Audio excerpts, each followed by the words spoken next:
तो जय शनिदेव दोस्तों। घर के कुल देवी और कुल देवताओं की ताकत अगर हम बढ़ाते हैं तो हमें बहुत सारा बेनिफिट होता है। दोस्तों, हर घर में कुल देवी और कुल देवताओं की स्थापना होती है और हर घर में एक छोटा सा मंदिर रहता है और हर घर में कुल देवी और कुल देवता जो रहते हैं वो विराजमान होते हैं। दोस्तों, हर घर में होते तो है, लेकिन हर घर के अंदर अलग अलग शक्ति यानी कि सभी में अलग अलग शक्ति पाई जाती है। वो आपके ऊपर निर्भर करता है कि आप उनकी कैसे सेवा करते हैं। दोस्तों, अगर आपके घर के कुल और कुल आपके घर के जो देवी देवता है अगर उनको आप मजबूत बनाते हैं तो बहुत सारा बेनिफिट होता है। जैसे कि अगर आप उनके देवी देवताओं की अगर ताकत आपके देवी देवताओं की अगर ताकत और उनकी ज्यादा है, उनमें शक्ति ज्यादा है, तो आपके जो कार्य है वो अच्छे बनते हैं। यानी कि कार्य जितने भी कार्य है वो बनते जाते हैं, कभी भी किसी भी प्रकार से कोई भी रुकावट नहीं आती। जैसे कि मान लीजिए कि मान लीजिए कि एक महीने के बाद आपको कोई 2-3 लाख रुपए का खर्चा आ गया और आपके पास पैसा नहीं है, और जब वो टाइम आता है तो क्या होता है, ऑटोमेटिकली आपके पास पैसा आ जाता है। वो अरेंजमेंट जो होता है वो ऑटोमेटिकली हो जाता है। तो ये जो सारी जो पीछे की जो सूक्ष्म जगत की जो चीजें हैं उनमें जो मदद मिलती है वो वास्तव में हमारे कुल देवी देवताओं की वजह से मिलती है। और जितने ज्यादा उनकी ताकत रहती है उतनी ही हमें कृपा ज्यादा होती है, उतनी ही शक्ति हमें ज्यादा प्रदान होती है।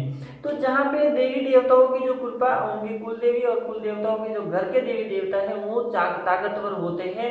तो मान लीजिए कि आपका कोई बिजनेस है तो उस बिजनेस में कभी भी मंदी नहीं आती है, हमेशा ही बिजनेस टॉप पे रहता है और बेनिफिट आपको बहुत ज्यादा होता है। उसमें हर चीज में आपको फायदा होता है। आपने देखा रहेगा कि बहुत सारी लाइन से अगर किराना की दुकान अगर लाइन से 4-5 लाइन से किराना की दुकान है तो आपने देखा रहेगा कि अगर 5 दुकान है तो उसमें से 2 दुकानें इतनी अच्छी चलती हैं, क्योंकि वो चलने का कारण यही होता है कि उनके जो घर के देवी देवता हैं वो मजबूत है।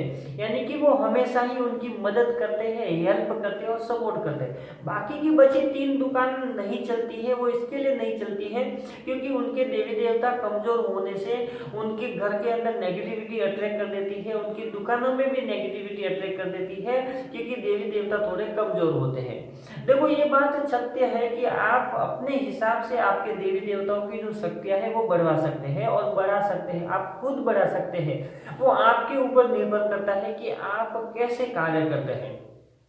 तो देवी देवताओं की शक्ति बढ़ाने से बहुत सारा बेनिफिट होता है। वो बेनिफिट ये होता है कि आपके घर में एक तो आपके घर के अंदर कोई भी नेगेटिविटी प्रवेश नहीं कर पाती है। आपके घर के अंदर अगर किसी भी तांत्रिक ने आपके घर के अंदर क्रिया करनी है तो सबसे पहले आपके देवी देवताओं घर के देवी देवताओं से प्रार्थना करनी पड़ती है, घर के देवी देवताओं से लड़ना पड़ता है, उनके बंधन करने पड़ते हैं, उसके बाद ही वो आपके घर के अंदर क्रियाएं कर सकता है।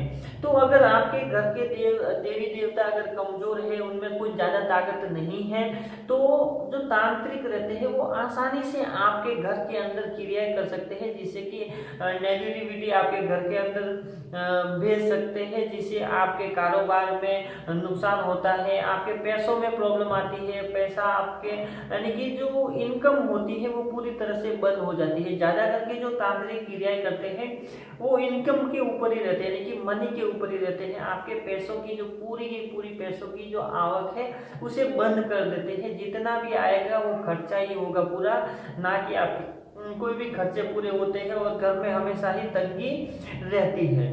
दूसरा ये होता है कि आपके घर में हमेशा ही क्लेश बना रहेगा, लड़ाई झगड़े होंगे, आपस में भाई भाई में नहीं बनेगी।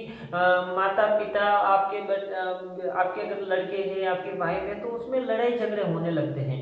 यानी कि घर के अंदर जो क्लेश का जो वातावरण है वो सबसे ज्यादा बढ़ता है अगर आपके कुल देवी और कुल देवता कमजोर होते हैं तो। अब दोस्तों, बात करते हैं कि आखिरकार हम अपने देवी देवताओं की शक्ति को कैसे बढ़ा सकते हैं। तो देवी देवताओं की शक्ति बढ़ाने के लिए बहुत सारे तरीके हैं, बहुत अलग अलग प्रकार से तरीके हैं कि आप उनकी शक्ति को बढ़ा सकते हैं। तो या तो आप खुद भी बढ़ा सकते हैं या किसी भगत के पास जा सकते हैं। वो ये पहले पता लगाना है कि वास्तव में आपके घर के अंदर जो आपके देवी देवता है, जो कुल के देवी देवता है, उनकी स्थापना हुई है कि नहीं हुई। जिन घर में अपने कुल देवी और कुल देवताओं की स्थापना नहीं होती है, देवी देवता नहीं रहते हैं, तो उस घर में बहुत सारी दिक्कतें रहती है, बहुत सारा प्रॉब्लम रहता है। तो हमें सबसे पहले आप अपने घर के अंदर उनकी स्थापना करें, उन्हें विराजमान करें आपके घर के अंदर, और जब हम उनको विराजमान करेंगे तो उसके बाद जो है वो पूजा पाठ का जो काम आता है, वो पूजा पाठ के तहत आप उनकी शक्ति को बढ़वा सकते हैं। देखो, जब दीपक जलाते हैं उस दीपक का भी महत्व रहता है, जो अगरबत्ती जलाते हैं आप उस अगरबत्ती का भी बहुत महत्व रहता है, और जो नारियल के जो गोले जलाए जाते हैं उसका भी बहुत महत्व रहता है। तो कुल देवी और कुल देवताओं की, यानी कि आपके जो घर के अंदर जो छोटा सा मंदिर बना हुआ है, उस मंदिर में उन देवी देवताओं की जो शक्ति है उसको बढ़ाने के लिए सबसे जरूरी है कि रोज डेली आपको स्नान करके, नहा धो के, फ्रेश होके आप उनकी पूजा पाठ करनी है। यानी कि रेगुलर बेस पे जब पूजा पाठ होती है तो ऑटोमेटिकली देवी देवताओं की तरंगें वहां पे जुड़ जाती है, और सीधे ब्रह्मांड से आपके उस छोटे से मंदिर में तरंग जुड़ती है, और आपके मंदिर में देवी देवताओं की कृपा होने लगती है, और आपके घर में जो पॉजिटिविटी है वो फैलने लगती है। तो एक सबसे ज्यादा है दीपक, रोज घी, देसी घी का दीपक रोज सुबह जलाना चाहिए और रोज शाम को जलाना चाहिए। ये कभी भी नहीं भूलना चाहिए। अगर आप घर से बाहर कहीं भी जाते हैं तो फैमिली में कोई भी मेंबर हो, वो आप घर के अंदर एक देसी घी का दीपक और 2 अगरबत्ती जरूर लगाए अपने कुल देवी और कुल देवताओं के नाम की, और 2 मिनट बैठ के वहीं पे उनसे प्रार्थना करें, क्षमा याचना करें, प्रार्थना करें, और जो भी आपके मन में इच्छाएं हैं वो इच्छाएं वहां पे मतलब अपने दिल से वहां पे उनको बताए कि आपकी ये इच्छा है, आपकी ये प्रॉब्लम है, ये सोल्यूशन है, वो सब बताए और उनकी कृपा पाए। तो हमेशा देसी घी का एक दीपक और 2 अगरबत्ती रोज जलाना ही जलाना है, ये एक नियम बना लेना है, और वो आजीवन तक करना चाहिए। यानी कि जब तक आप जीवित हैं तब तक ऐसा करना चाहिए, जिससे समय के ऊपर, यानी कि सुबह आप रोज 6 बजे करते हैं तो रोज 6 बजे सुबह में और 6 बजे शाम को वही समय में करना चाहिए, ताकि उनको पता रहे कि आप जो दीपक, जो घी का दीपक जलाते हैं और जो अगरबत्ती जलाते हैं, वो उनकी जो ये एक प्रकार से भोग है उनका, देवी देवताओं का, उस भोग से ही उन्हें ताकत मिलती है। दूसरा, हर हफ्ते में एक दिन ऐसा निकाल दीजिए आप, एक दिन ऐसा, जैसे कि आप देवी देवताओं के आधार पे भी होता है, जैसे कि अगर बजरंग बली है तो मंगलवार का दिन, शनि महाराज है तो शनिवार का दिन, अगर भोलेनाथ है तो सोमवार का दिन, अगर माता दुर्गा है तो भी ये सोमवार का दिन रख सकते हैं, और कोई भी बुधवार वगैरह रख सकते हैं। तो हफ्ते में एक दिन ऐसा निकालें आप कि उस हफ्ते के एक दिन में एक घर के अंदर, यानी कि जो आपका मंदिर बना हुआ है उस मंदिर के जस्ट सामने नीचे उस कमरे के अंदर एक छोटा सा हवन कुंड ले ले, जो कि मार्केट में मिलता है आपको, तो उस पीतल का जो मिलता है आप वो ले सकते हैं, लोहे का ले सकते हैं, मिट्टी का जो आता है, जो मिट्टी का जो बना हुआ आता है बर्तन, वो आप ले सकते हैं।